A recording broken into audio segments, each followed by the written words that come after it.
Hey everybody. And we're live. Happy Tuesday night, everyone. Where are you guys joining in from? Pop on the chat and tell us hello. We had a pretty exciting week. Did we? We did. We had a really exciting week. Guys, we had Yes, we did have an exciting week. We had 9 pounds, 14 ounces worth of excitement. Wow. Yeah, it was pretty cool. It was pretty exciting. So yeah, grandbaby number 7 showed up. Yeah, and was it Tuesday night, like right after the live stream? I can't remember. 29th. The 29th, whatever day that was. We became grandparents for the 7th time. So almost just before midnight. Yep, it was like at 11:58. So we had an exciting week. In fact, those of you that are watching, if you're grandparents, I want to know, what's your grandparent name? Pop it in the chat. Tell us what your grandparent name is. I want to know. We have now 3 grandsons and 4 granddaughters. There you go. Yep, and actually another granddaughter on the way, this end of month October. sometime. Yeah. You know what I think about grandparenting? I think that if you survive your kids' teenage years, it's like your just rewards. Like, you know, if you make it alive through them, like 13 through 18. I would say 13 through 25, but yeah. It's not that bad. You make it through 13 until you can get them out of the house. No, then you deserve to be able to be a grandparent and have grandbabies. So yeah, 9 pounds, 14 ounces. We had our 7th grandbaby on the 29th. And we're excited. So yeah, amazing week for us. You guys pop in, tell us how your week is. Oh, tell us your grandparent name. Also want to know your grandparent name. Hey, Charity, congrats on the new grandbaby. Thank you. She's quite the big one. I'll tell you, 9 pounds, 14 ounces. And there's Gio. Hello, Gio. Hogan. Howdy, y'all. How are you? Y'all. Yeah. So, all right, where are our grandparents, though? We want to know your grandparent name. So pop on here and tell us. Shall we tell ours? No. You have to guess. You guys they have to guess. Take some guesses. Okay, I'll give you a few, and you can guess, and then we'll tell you. Okay. So here are some grandparent names I've heard of. Lolly and Pop. Okay, heard of that one. Honey and Poppy. I've heard of that one. Mimi and Farfar. Heard of that one. How about Grandpa and Grandma? Yeah, I mean, like, I know some people still use that one, but there's just so many other choices nowadays. Hi, Purple Drink. Hey, Purple Drink, how are you? Thanks for popping on tonight. We're talking about grandparents and grandparent names. We just had grandbaby number 7 this week. Let's see here now. Possum Smile. My grands call me Mama. I love it. Mama. Or Mama maybe. Or Mama. Yeah, I love it. That's a great one. We didn't even mention that one. That's a really good one. Of course, your parents were Nana and Papa, Papa, right? Papa, and then mine were just Grandma and Grandpa. Kept it traditional. That's why my grandparents were Grandpa, Grandma, and sometimes it's Nana and Pa. I've heard that one. Good hey, Mr. evening. Hello, Mr. OL. It's nice to see you. Okay, so let's hear. Okay, so we got Possum Smiles on here telling us her grand name. Come on, you guys. We've got to have more grandparents on here than that. You guys are all too young to have grandkids. I'll tell you what, they're fun. Fun fact, I took 3 of them to the store today, to Walmart, and somebody referred to me as their mother. I mean, you just can't get higher praise than that. I mean, if they referred to me as mom, that's awesome. And one of them was like, you know what, Lala, I just gave it away. They said, you're not our mom. And I said, that's okay. We're not going to argue with that. Okay. But our grandparents' name, you guys ready for this? Drum roll. Okay. Any guesses? No. Okay. I'll tell you what, he goes by what his father was called, Papa. And I was named by our first granddaughter. Went her entire first, 18 months of life, not knowing what our grandparent name was going to be, my grandmother name, because I didn't like any of them. None of them just seemed quite right for me, accepting that I was going to be a grandparent. And then one day she called me Lala. And so that name stuck. And so we are Lala and Papa. Still want to hear you guys' grandparents' name if you're Isaac. Hey, Isaac. How are you, Isaac? You getting excited about your house coming up along soon? Okay, guys, today we are going to talk about the government shutdown. And I have a question for all of you. So let's take a look. All right. Do you think this whole shutdown talk is just political noise, or could it really stall the housing market? What do you guys There's think? definitely a lot of political noise in it. It's a lot of political noise. Yes. A lot of, wait, I'm not getting my money. I don't get to go out. Wait a minute. We have a couple clients that are employed by the government that have got to think about this. Yeah, both. Yeah. I agree. I mean, there's definitely. Yeah. If you have to rely on your tax statements, those could be delayed. If you have that's true. VA statements could be delayed. I mean, just some statement stuff, things like that. Yep. That's very mostly true. it's around that. All right, Charity, what do you if think? It was long stall term, the housing market? You think it will? Yeah, it'll stall the housing market. We're going to see about that. Yeah, we're going to read about all the different ways that that's kind of intertwined into the housing market. I think the longest one we had was back around the 2008 government shutdown frame. It was like maybe Right, 30 days or something like that. I don't remember. It was yeah. But for the most part, we haven't usually. This is probably one of the longest we've had in a long time. So, yeah. All right, let's see what Gio has to say. Depends how long it lasts. I agree. There's over 1 million service members that will be affected come payday soon. If they're trying to buy houses, great point. They're not getting paid right now. Yeah, but they will get their back pay. They will get their back pay. Oh man, Gio, that is an excellent point. And also, how about getting verification of employment? Yeah. You know, you've got to have that through the work for some government. Yeah. But we have some clients that are government workers, and for the most part, they're, I mean, like DOD and things like that. They're still in working. IRS is not working. There's definitely a lot of part, but there's still some that are working. So let's see, Mr. OL. Wow, good question. I don't think it is political noise because it's lasted longer than most. And yes, it will affect more than the housing market. Yeah, I mean, I think that's a good point. It'll affect the housing market and even more.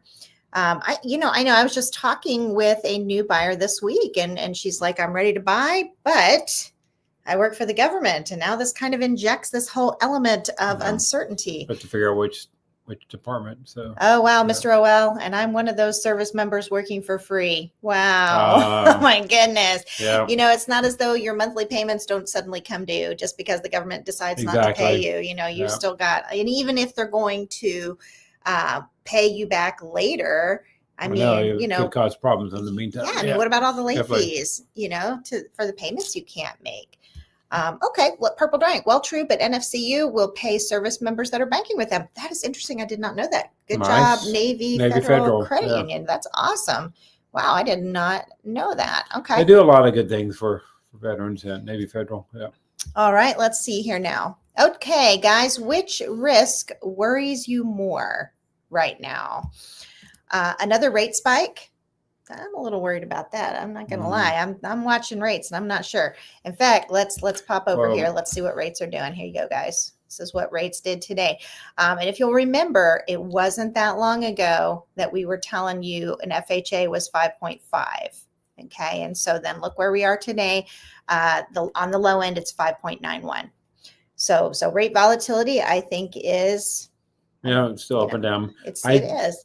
I'm not so worried about a rate spike because I just know that the employment numbers are still not great, and we're going to get one of those reports again. It's going to be lower, and it's just that's going to be probably one of the biggest pushes. So. Wow, guys, if you think about it, just that, I didn't think about that, but that's already affecting things. The fact that the employment numbers haven't been released. Yeah.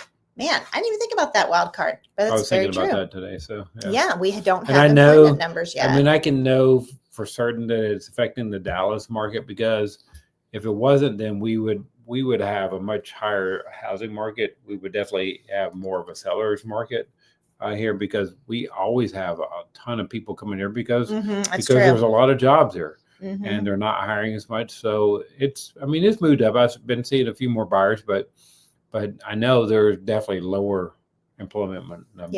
Yeah. Well, I think too that we've had less, on balance, we've had less relocators and more local buyers this year. Yep. A lot more that are local, or a lot more that were relocated, which we've always had a lot of these. A lot more that are relocated 1 or 2 years ago. and now they're ready to buy. Yep. And so we've seen that change as well versus the ones that are where it's super urgent. Oh, sorry. Okay. I think we already put this one up here. Yeah. Members that are banking with them. We already put that one on there. No, that's okay. Let's see. I'll forgive you. Okay. All right. Another rate spike, a government shutdown. No. No? That doesn't bother me. Or falling home I don't know. prices. I mean, it might. What do you guys think? I don't think the government shutdown. Falling home prices doesn't worry me. I'm sure it worries our sellers. Okay. You know what's going to happen in January? Yeah. Prices are going up. Yeah. Well, maybe not in They're January. starting in January. They're going up. January is when it bottoms out. So I can kind of see that in theory. We're going to get another jobs. That I've been thinking about that today. We're going to get another low jobs market thing. And all these incentives from the builders are going to go away. Yeah. The rates are going to go down some. And prices are going to start going up in January. In January. Okay, guys, what do you think? Do you agree or disagree? Because January is when prices are at their very lowest. Well, that's because that's when they bottom out. That's because the people went under contract in December. Yes. And so typically we do start seeing prices go up between January and June. So I agree that prices will start going up. Now, whether or not they go up, beyond seasonality, I kind of think they will. I just think it's going to be a little bit later because I think when J Powell goes out, that'll be a big. But I just think they're going to start going difference. up, and there's going to be some places where, I mean, there'll be some places where it'll be very noticeable. So yeah. And by the way, guys, as you're hearing this, okay, continue to be strategic. Don't let that make you have you make a hasty decision. Don't jump in just because of what we're saying. Yeah, always check the values of where you're buying. Yeah, definitely. Yeah. So when we talk about prices going up, it's probably true. Like I think it will happen too, but don't let that be a reason for you to jump in and make a hasty decision. Okay, be strategic, plan. Keep to your budget. And we will help with that. We are here to help. Absolutely, we are. Definitely. We are very much here to help you guys. I'm working on 3 of them right now. You are, aren't you? So I know you're looking at some in Parker. Well, it's Parker, Frisco, Prosper. So Mansfield. Yeah. Right. Mansfield as well. And then the other one is McKinney, which is mostly kind of Prosperized, but it's McKinney and definitely they're all high end homes. So yeah. The Parker ones. I just love Parker. Parker's all that beautiful. rural Parker acreage. And Going to be pre-owned homes if you look there. But yeah, you've been all over town, which is, it's ironic because I just made a video talking about the Western migration and here you are looking at the North and the East. Yeah. So, well, still have clients under contract on the west side too. Yeah, we do. Okay, let's see what Isaac has to say. I think home prices go up in January and mortgage rates will start falling. I agree. And I think that of course the Fed is going to act and lower the Fed funds. I think that that's going to happen. But I think it's the other way around. I think the mortgage rates start falling, then prices go up. Yeah, that is typically the way it's worked. Semantics. No, but you're right. Okay. You're right. And just to clarify again, guys, what we're not saying is that the Fed is the same as mortgage rates. I always like to make sure you guys understand that. Yeah. We're not saying it's the same. We're saying that the Fed sends a message and that message tends to cause mortgage rates to go down. Not always. BLS report comes out, then Yeah, I think the BLS is really powerful right now. However, I can tell you, I already know, I've already been talking with builders and they're already telling me prices are coming up. Yeah. As in, they're already telling me incentives are ending end of December. So. Wow. Yeah, that does not surprise me. I do think all of those builder incentives are going to be the first things to go. So if you want to take advantage of the forward commitment, all of those sort of rate incentives that give you that low fixed rate, now is the time to do that. Again, don't pressure, don't rush, don't jump into a hasty decision, but just kind of have a awareness that those are going to be going away. For it. Yeah, kind of plan for it, make your strategic decisions. If it's not the right time, it's not the right time. But also at the same time, no, these things do change. And that probably is going to be one of the things that change. All right, let's see what we have here. This is Sam. Hey, Sam. Hi, Sam. Wendy. When do you see prices bottoming out? Given unemployment issues, I see prices going up. may not happen this time as no new influx. Okay, your thoughts. I don't see any prices bottoming out in the Dallas-Fort Worth area. So when do you see prices bottoming out? I would say January. That's when they always bottom out. I see. Well, yeah. Year over if year. You're seasonally, yes. Yeah. It's always lower. It's the prices are lowest December. The contract prices are lowest in January. But yeah, seasonally we always see our prices bottoming out in January, and I would say I think that that's going to definitely be true in 2026. I mean, there's nothing theoretical, there's nothing abstract about Jay Powell's term expiring. Okay, guys, that's baked in. There's no variable there. You just have to be aware. It's going to happen. This is just, it's going to happen. And so you guys have to be aware of that. And you also have to be aware of what Trump has been very vocal about. The other thing that's going to happen that will affect this is the jobs report, the BLS report. And unless something really crazy happens in the economy and suddenly, millions of people are hired, I mean, it's going to be another weak jobs report. So Okay, another one. Hey, Gio, we almost missed this one. Playing devil's advocate. What happens if all the people that wanted to wait to list their homes in the spring flood the market in an already stalled market? Wow. All the people that wanted to wait to list their homes in the spring flood the market. I would say that they had really crazy real estate agents. Well, we have a couple of clients right now that are planning on listing in the spring. I mean, I guess if they really in the spring, that would be different, but that's not going to be a stalled. In the spring, I don't anticipate being a stalled market. I do want to address right now. Then yes, I would say that would be really crazy, and then we'd have really high inventory. We would. Yeah. Okay. Speaking of which, you know what, guys? I have another thing that I can show you. Let's kind of take a look here. Let me share this tab and show you guys. So I always like to show you this as well. Let's take a quick look here. Maybe let you see a little better. You can see what the Market Watch is doing today. New listings, 2652. Now compare that to price decreases, 4492. Okay, so almost close to twice as many lowering their prices. And then don't miss the price increases, 412. And a lot of times, I will tell you right now, if you look on that, if I were to click on those, the large majority are our home builders. They're going to they're raising those prices the minute they can. Sometimes it's just price manipulation, and then they're going to lower them again. Sometimes they raise them, sometimes they lower them. But depends on the timing in the build, and and you can see how many have gone under contract, active option. The 1087 right here. Then you have, this is when they first go under contract, contingent, and this is how many we have pending. So it's a pretty good number, 1697 compared to 2652 new. And then you have more than half. And then you have 2101 that closed. Down here is your canceled listings, and that number is definitely gotten lower. We had a lot of canceled listings this year, so that's not a terrible amount. All right. Okay. But back on point. Okay. All right. Question. One more question, then we'll read our article. Do you think a short-term shutdown could actually create opportunity for buyers? What do you think? Could it actually, about that one. Wow. Could it create, and while we're thinking, DM says, hi guys. Hey, DM. Good to see you. Guess if a buyer did not have to worry about any kind of government issues, especially if they had cash, and was able to move in and do quick closing and stuff like that, I could see possibly. Or if they took advantage of some homes that were under contract, couldn't work out, and they came in and they did quick close and stuff. So could it create opportunity?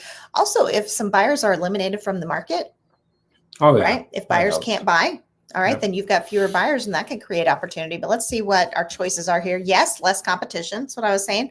Maybe, but only if rates drop. I don't know if it's necessarily, or no, it just adds risk.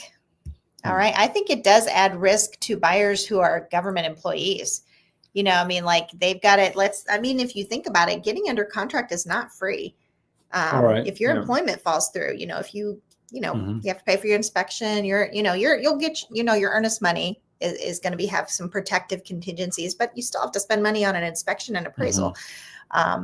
Let's see here now. Purple Drink says, depends on the situation. Yes, I completely agree. And Mr. T says, hi, Wendy and Dale. Well, hello. Mr. Thank T. you. Yeah. You know what we're missing here in our comments are grandparent names. Come on, you guys. There's got to be people our age that are not dropping. We gave ours away. Well, that really affects the real estate market a lot. Well, you know what? That's just the fun stuff for you guys that are tuning in late. We had a new grandbaby this past week, grandbaby number 7. And our grandparent names are Lala and Papa, and we're asking you guys to post on the chat what your grandparent names. So clearly, I don't know if grandparents. Mr. T says number 1. Yes, that is very true. Number 1. All right. Okay, let me see. I think that let's go ahead and dig into our article here. Okay, a government shutdown would hurt home buying deals just as buyers are coming off the sidelines. What do you think? True? That's a clickbait title. That is a clickbait title. All right. Let's see. DM says, congratulations. Thank you. As you can tell, we're pretty excited. Be bringing it up on a live stream about real estate. We must be excited. All right. Well, then just another buyer eventually. Is that the way we're going to look at our grandkids? Man, that's terrible. What Sam says, what percentage is the closing cost to the home price? Oh, yeah. That is a great question, yeah, that's Sam. A good question. Yeah. And Sam, right there, you've kind of identified too, like where sometimes manipulation and over price shuffling can come into play as well. The answer is there's no simple answer there. Are you paying down your mortgage? Okay, because that's going to run your closing costs up a lot if you're doing a rate buy down. And of course, if you pay cash, you have 0 loan expenses. Okay, and so then your closing costs are very small. So basically, the way I would answer your question, Sam, is that what we do with our client review. We blacked out for a minute. Is we review each loan estimate with each of our buyers because we know what the individual components should cost, but it all depends on what kind of loan program and what the situation is. Interesting thing that we have been seeing a lot lately, just really a lot that surprises me is we've seen a lot of our clients get appraisal waivers. Yeah. And that's like a $650 savings. At least, Yeah. And basically what an appraisal is when a lender is wanting to verify what their collateral is worth. And so they appraise the house, and it's expensive. Buyers have to pay for it. But basically what that says is that we're negotiating such discounts that the lender looks at the prices and says, no, we already know there's equity there. Yeah. And so there's enough, and it has to be a certain number of sales that support that. So yeah, definitely. Yeah. It's good. Good value areas. So that right there, Sam, that save you work with us and not guaranteed, but we are seeing a lot of that it ends up saving our buyers like $650 when they get an appraisal waiver, and it can tell them that they've got equity. For a lender to be willing to waive an appraisal, that's huge. That means that we negotiated a really deep discount. Hey, well, look at this. I wonder if Rob is watching. Shout out to Rob Bruce and the OnTrack team. We closed on our Highland home at Treeline last week. Yes, that was so exciting. Nice. I know. We were so happy for you guys. And Rob is one of our agents, and he is definitely amazing. He is excellent. All of our agents are awesome and amazing. But Rob, definitely as well. So I'm so glad it was a good experience. Don't forget to leave us a Google review. We love seeing those Google reviews show up there.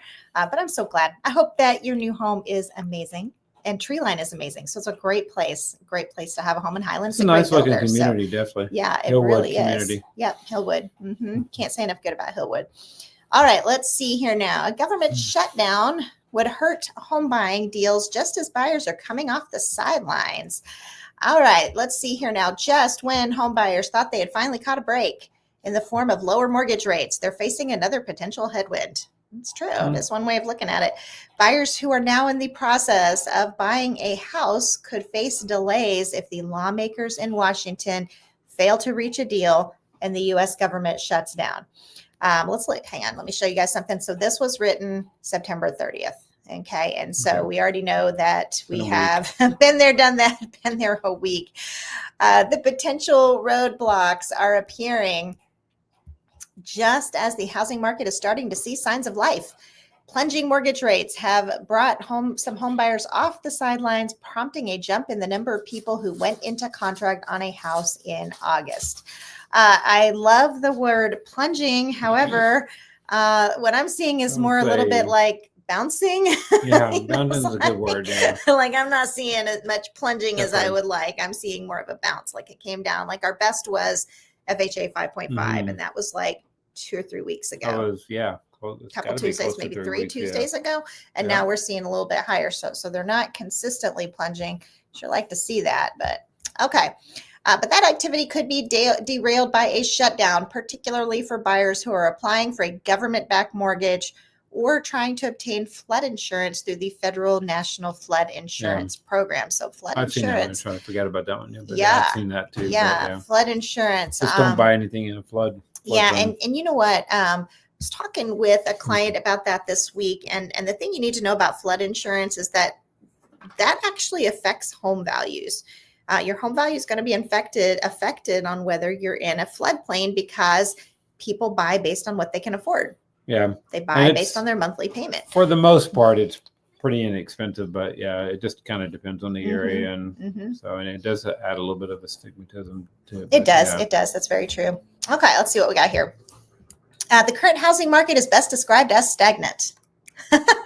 Jake Krimmel, a senior economist at Realtor.com, told Market Watch. What do you think? A real estate market stagnant? Yes or no? What do you think? Not so stagnant here, I don't think. So yeah. You know, I would say the stagnant applied more during the spring and summer. Yeah.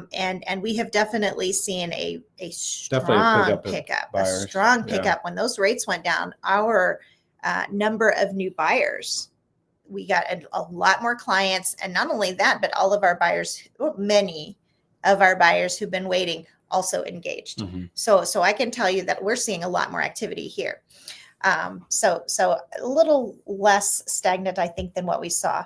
Charity, I thought it was, but not now. I completely agree. I think it was a lot more stagnant when the rates were higher, and just that small rate drop made a big difference. Again, and when we talk about this, guys, again, please do not interpret this as the realtor trying to push you to buy, because that is not what we're doing. Because we're saying, if you're not ready, don't do it. Okay. That's the way we stand. If you are ready, we're here to help. All right. Let's see here. Now let's get back to our article. Let's see. Consumers are already racked with uncertainty over where the job market, interest rates, and the general economy are headed in the coming months. So government shutdown only darkens. Wow, that's just so depressing. A government shutdown only darkens an already gloomy consumer outlook. I think some of these people don't really understand what a government shutdown really does. So or they're just like, they just really like dramatic writing. Yeah, I guess that they get the reads that way. Let's see here now. The government's new fiscal year is approaching on October 1. But with Democratic and Republican lawmakers yet to make a deal, no funding is in place. If Congress doesn't pass legislation to renew funding by September 30th, which we know they didn't do, it's been a week. The government will shut down at 12:01 a.m. Eastern time on Wednesday. Okay, so again, this was written before, so we are well into this shutdown. If no deal is reached, the White House Budget Office has instructed federal agencies to come up with reduction in force plans for mass firings during a shutdown, targeting employees who work for programs that are not legally required to continue. However, they have not done that yet. It's been a week and they have not done that yet. And also keep in mind that part is important that says that programs that are not legally required to continue, because Fannie Mae, Freddie Mac, FHA, those are legally required to continue. So just do keep that in mind. Okay, let's see what we have here. To be clear, which is just what I just said, a government shutdown is not expected to alter normal operations at government-sponsored enterprises like Fannie Mae and Freddie Mac, or affect key programs at the U.S. Department of Housing and Urban Development or the Federal Housing Administration. But, he added, a prolonged shutdown could hurt an already wounded housing market. Dramatic or not dramatic? It's pretty dramatic. Dramatic, I could see some stuff, but overall, I'm just, All right, going to lead to some delays. Let's see. Here's how. Well, and again, I think still buy and close and stuff. I guess it does mostly depends on if you're in one of those departments. If you work with them in one of those departments, so. But I also think even if your job's not threatened, suddenly you don't have verification of employment. So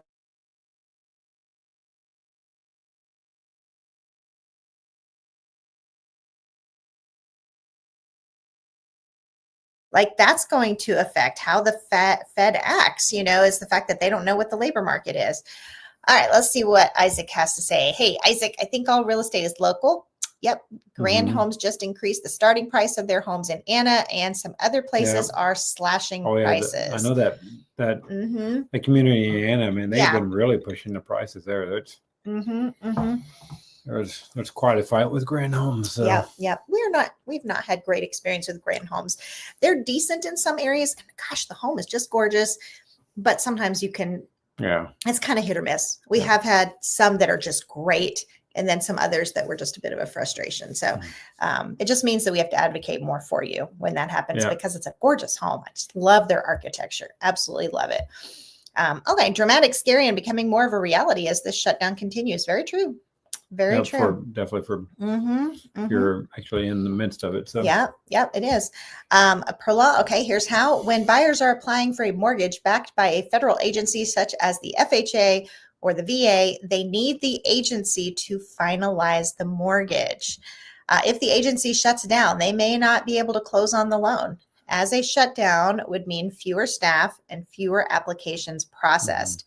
Buyers may lose out on homes to rival buyers with other sources of funding or who are able to pay all cash. As far as I know, though, we've never had FHA or the VA shut down for government shutdown. So, But even if just, if it's just moving there could be slower, delays, definitely. Or think about like a listing agent who gets an offer in, and one of them is FHA or VA, and then you have another that's all cash or another that's conventional.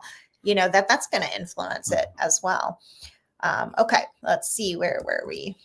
Buyers who are purchasing homes in flood-prone regions are required to obtain flood insurance by their mortgage lender, particularly if they are getting a federally backed mortgage such as an FHA loan.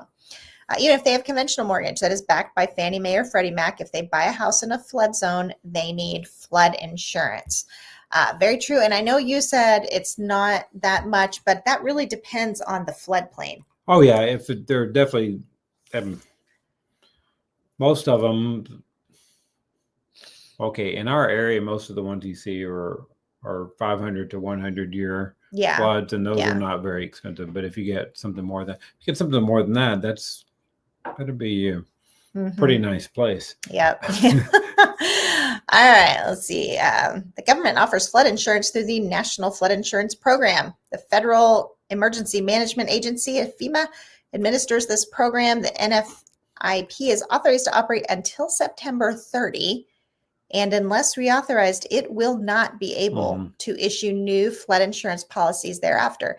Existing contracts will continue until the end of the policy term of 1 year. So that is a definite impact right there, because you don't get a choice in whether you get that flood insurance or not. If you're in a floodplain, you don't get a choice. You can get it otherwise, but if you're in a floodplain, you don't have it. So if you're in a floodplain and you're under contract, this just became a very real problem for you. Right, let's see. If it expires, homebuyers in flood-prone regions such as Florida and Louisiana who rely on government-backed flood insurance could face delays in their home purchases. Those areas, definitely could see problems. To be sure, buyers can also get flood insurance through private insurance companies, or buyers can assume the seller's policy during a lapse. Okay. Redfin's Zhao also noted that any mortgage applications, oh boy, this is a good point. This is a very good point, you guys.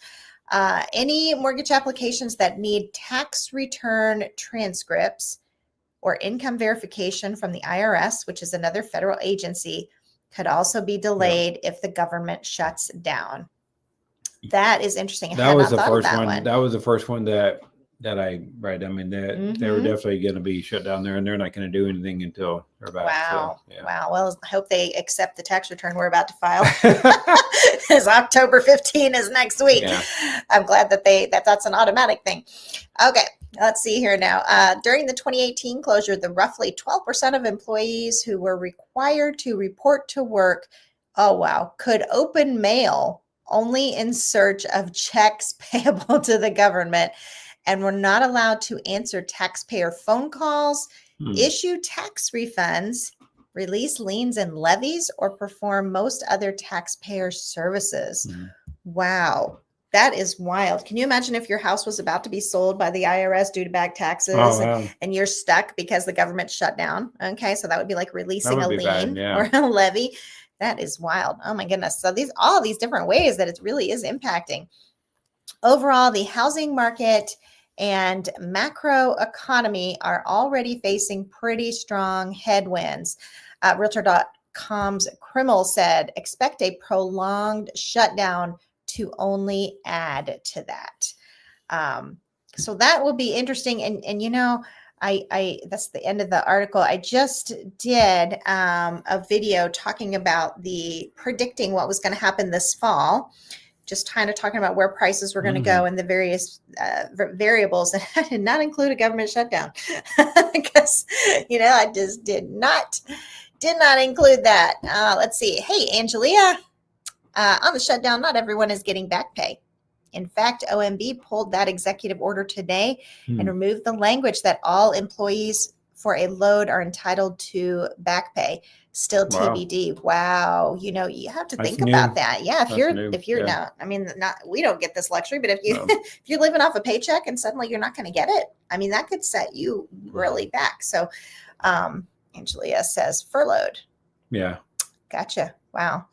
So the language that, so right here, you meant to say furloughed. All employees that are furloughed are entitled to back pay. Still TBD. Wow, you guys. So what are your thoughts? What do you think? Big impact, you know, based on all of that? Overall, I don't see a major impact here, but I do see there's definitely going to be some buyers that will have some impact. Yeah. I mean, but I don't think it'll affect our market that much here. I mean, I could see it in some places, definitely. Sounded like the flood issue was huge, and we're not like a really heavy flood, you know, plains. We're more of a hail, you know, than we are hail a flood. And wind. Yeah, we're more of a hail and wind kind of city rather than the flood. And I wonder places like Galveston, Houston, you know, if they're more reliant on getting that flood insurance, you know, if that could really slow them down.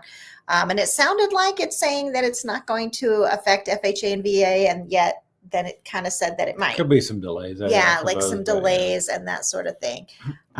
So interesting stuff. You guys, anybody have any questions or anything you'd like us to tell you about real estate? Definitely agreed with Isaac here. Grand Homes just increased the starting price of their homes. That's a very good point about all real estate being local.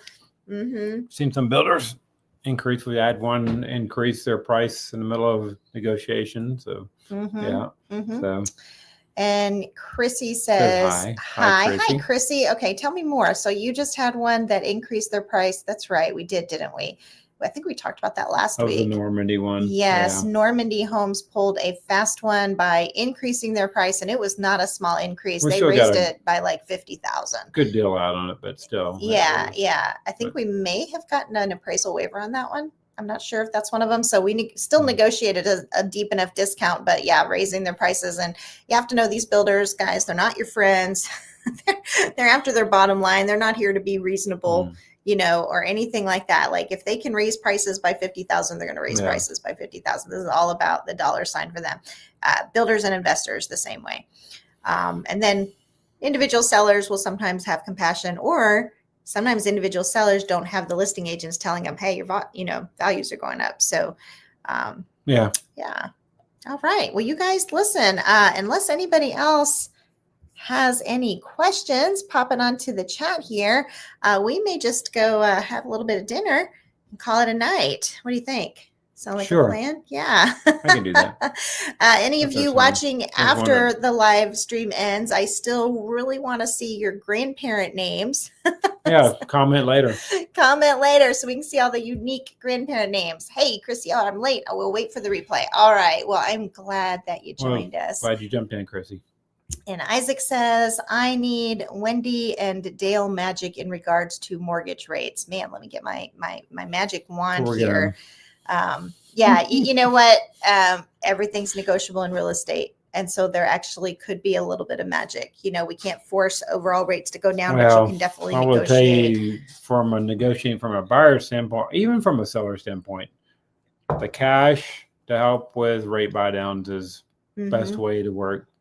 you don't have to go for price decreases as much as you do. You go for that extra cash. So it helps. So, Yep, very true. DM says, enjoy. I think you're talking about the grandbaby. Yes, we are very much enjoying. Thank you for all the information. You are so, so welcome. And Angelia says, thank you. Enjoy your evening. Yes, absolutely. We're going to go grab some dinner. I can smell it cooking. So every Tuesday night, Dale gets something started and then we're tortured the whole time. No, I'm just kidding. We get us on. Then as soon as we're done, we go eat. All right. Well, everybody, listen, you guys enjoy your evening as well. Thank you so much for joining us tonight. Really enjoy our Tuesday nights. And we'll talk to you guys next week. later. All right. Bye-bye. Bye.